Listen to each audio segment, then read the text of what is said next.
Jadi terima kasih kepada Pak Prabowo yang sekarang memberikan abolisi, amnesti, Pak Dasko yang mengumumkan, DPR yang memberikan pertimbangan gitu ya. Nah, kemudian yang ketiga baru saya mau melihat dari sisi lain. Apa alasan diberikannya abolisi, amnesti dan amnesia ini ya? Ini kan agak-agak mirip tuh antara amnesti.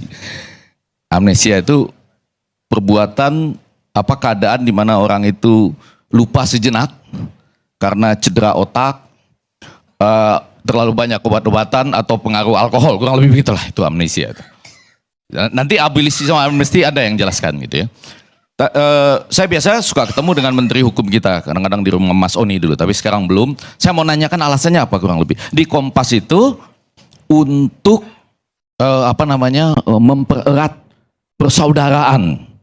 Ya, itu persaudaraan, merajut persaudaraan ke depan, khususnya dalam rangka 80 tahun Indonesia merdeka. Saya juga bajunya udah ini, sudah menjelang 80 tahun Indonesia merdeka nih. Merah putih, merah putih. Ini kalau putih hitam narapidana, betul ya? Ya.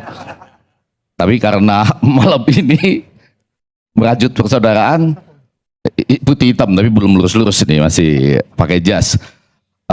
Lalu ini jadi merah putih persaudaraan. Jangan-jangan konsepnya ini merajut persaudaraan itu, kita mulai dari mana nih? Dari kasus Tom Lembong ya. Jangan-jangan merajut persaudaraan itu antara menteri yang impor gulanya paling sedikit dengan menteri yang impor gulanya paling banyak misalnya gitu ya. Jadi sama-sama nih kita rajut persaudaraannya gitu. Betul ya? Jadi iya dong, antara menteri yang impor gulanya paling dikit dengan menteri yang impor gulanya paling banyak, kita rajut persaudaraan bersama, misalnya gitu ya.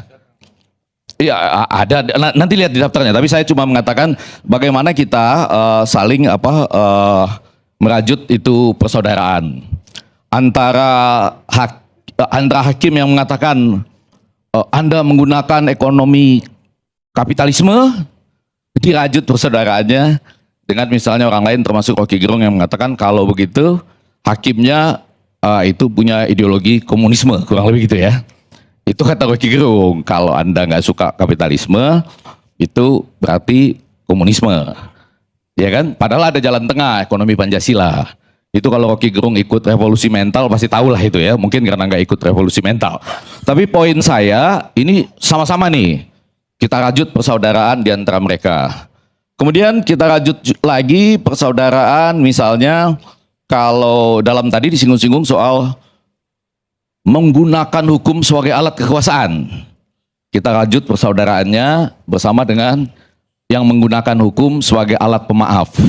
Bisa juga. Sekarang itu di media sosial ada tren superhero, kurang lebih gitu ya. Jadi sama-sama pokoknya siapapun berada dalam posisi apapun kita rajut persaudaraannya bersama gitu. Lalu ada lagi merajut persaudaraan. Nah, kalau dalam kasusnya Pak Hasto misalnya, ini kan sebetulnya perintangan penyidikan tidak terbukti ya. Enggak kan? Yang terbukti itu katanya suap. Jadi merajut persaudaraan antara peradilan sebelumnya yang mungkin dianggap oleh orang sesat karena tidak menemukan suap oleh Hasto dengan peradilan sekarang yang menemukan suap pada Hasto gitu. Jadi kita rajut persaudaraan bersama-sama. Itu loh temanya gitu. Datuk Ilyas senyum-senyum bahagia juga kan? Enggak, kita sekarang sedang merajut persaudaraan nih. Lepas dari melupakan hal-hal yang terjadi karena apa tadi gangguan amnesia tadi. Tapi ini kita rajut bersama dulu lah. Amnesianya nanti kita sembuhkan. Apalagi ya?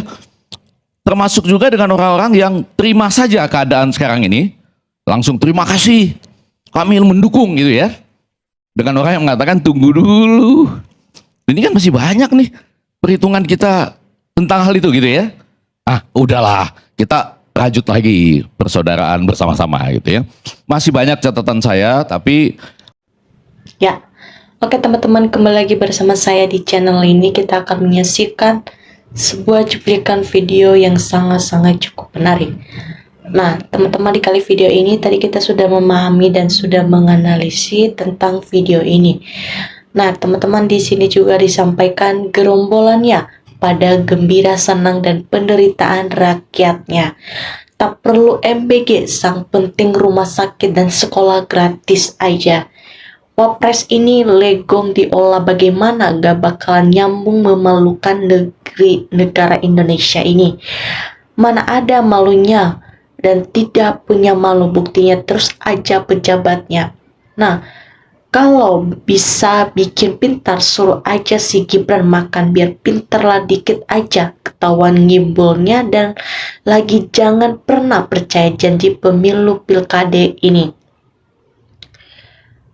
Parah banget kalau kita lihat emang pintar karena makanan, karena guru sendiri disepelekan, menteri pendidikan, menteri agama saja pemikiran kayak gitu.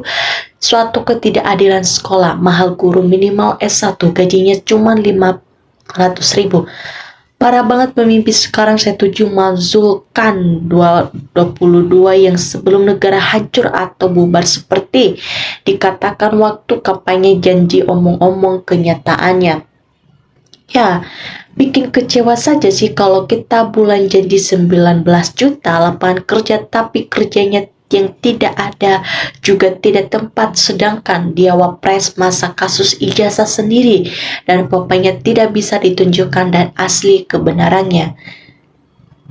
Nah, sudah laku lagi teman Raffi termulu-mulu tidak melihat penderitaan rakyat pencucian uang seperti Raffi Ahmad, hanya pencitraan, apalagi si mata tidur janji lapangan kerja sudah 1 tahun lebih tidak terrealisasi. Contohnya Bang Iva dan Mbak Tiwi dari Pontianak, orang yang peduli dengan UMKM ini. Nah,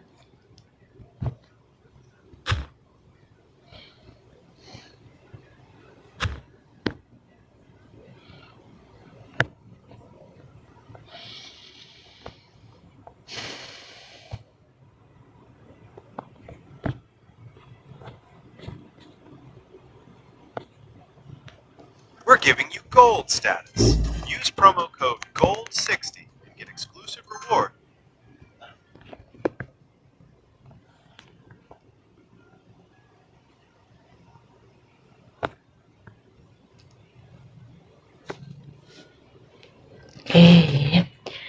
Nah, kalau kita lihat sendiri sampai sekarang ini banyak sekali yang sudah selesai, yang masih kesasar atau masih belum dapat pekerjaan. Kita menilai dari pekerjaannya saja, ya kita lihat mungkin saja kita sebagaimana orang-orang yang dalam Pak Jokowi itu semuanya. Orang dalam pekerjaan-pekerjaan sebagaimana sudah selesai atau orang-orang dekat orang pilihan saja. Sedangkan orang-orang yang masih membutuhkan pekerjaan seharusnya itu sudah dilupakan janji oleh wakil presiden. Ya, tentunya ibarat karena janjinya belum terpenuhi. Nah, apalagi kalau dia berpidato, teman-teman, itu masyarakatnya Indonesia tidak menyukai karena banyak sekali gaya pembicaraannya, atau juga tidak sama sekali rakyat katakan tidak ada kecerdasannya. Kalau kita lihat sendiri mestinya banyak sekali gaya lalu tidak sewajarnya sebetulnya menjadi wakil presiden Republik Indonesia ini, yang dimana kita lihatnya. Nah, dari kampanye sampai sekarang selalu ada kata hilirisasi. Kenapa ada? Kalau hilirisasi ini itu adalah sebuah ejekan dari masyarakat, karena setiap ada pidato Mas Gibran ini tetap berkaitan dengan idealisasi atau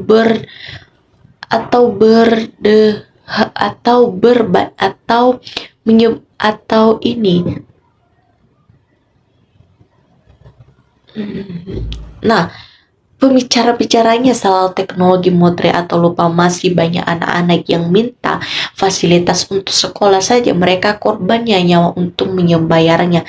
Kenapa menyembar sungai guru-guru honor yang digaji sang kecil, harusnya fokus untuk di kesejahteraan rakyat yang dulu. Nah, pastinya menghasilkan sumber daya manusia ini yang berkualitas, berikan orang tua mereka bekerja yang sehingga bisa berbuat beli untuk mencerdaskan anak-anak sesuai dengan janjimu 19 juta di lapangan pekerjaannya. Wapres kita yang banyak pembohong dalam janji-janjinya, dia itu tinggal ngomong aja tapi janjinya juga tidak diucapkan kepada masyarakat teman-teman, walaupun itu adalah sebuah janji tapi perjanjian itu yang harus ditepati. Nah teman-teman, di ternak kejalang ini, ternak kalajengking sama tanam kemenyak dijamin.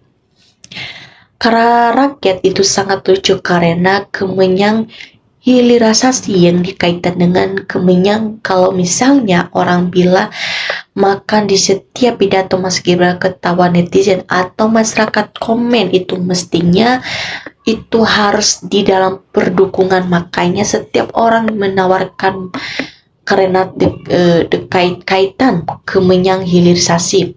Nah